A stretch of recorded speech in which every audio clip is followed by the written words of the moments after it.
سفارت خانہ پاکستان ماسکو کے زیر اہتمام یوم دفاع کے حوالے سے تقریب ہوئی، جس میں مختلف ممالک کے سفیر، ملٹری اتاشی، تھنک ٹینک سمیت پاکستان کمیونٹی کے نمایاں شخصیات نے شرکت کی۔ دیکھیے شاہد گھمن کی رپورٹ۔ تقریب کی صدارت قاضی خلیل اللہ نے کی، جبکہ ملٹری اتاشی بریگیڈیئر محمد عرفان خان نے میزبانی کے فرائض سر انجام دیے۔ سفیر پاکستان قاضی خلیل اللہ نے تقریب سے خطاب کرتے ہوئے کہا کہ پاکستان کا ایجنڈا امن، دوستی، تعاون اور ہمسایہ ملک کے ساتھ بہتر تعلقات قائم کرنا ہے۔ Defense Day of Pakistan is the best reflection of our national unity and solidarity.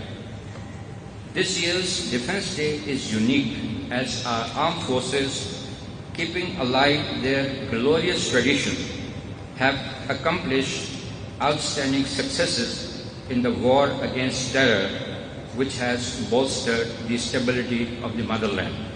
تقریب میں شرکاء کو دہشت گردی کے خلاف پاکستانی فورسز کی قربانیوں سے آگاہ کرنے کے لیے دستاویزی فلم بھی دکھائی گئی۔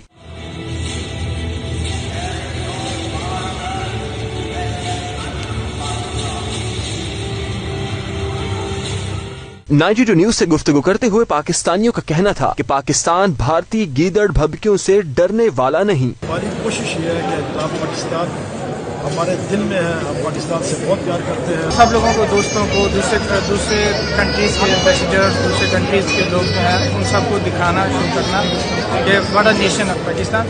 6 ستمبر کی رات 1965 کو جو سانحہ ہوا اور پاکستان قوم نے، پاکستان کی فوج نے جو ڈیفینڈ کیا پاکستان کو، اور جس طرح سے کیا، ٹینکوں کے نیچے لیٹ کے پاکستان کا ڈیفینس کیا۔ اور we have celebrate defence day of Pakistan and سارے جتنے بھی پاکستانی ہیں ہم یہاں آج ملے ہیں اور یہ بہت اچھا ایونٹ ہے ہم سب کے لیے۔ آخر میں کیک کاٹا گیا اور شرکاء کی توازے لذیذ پاکستانی کھانوں سے کی گئی۔ کیمرہ ٹیم کے ساتھ شاہد گھمن، 92 نیوز، روس۔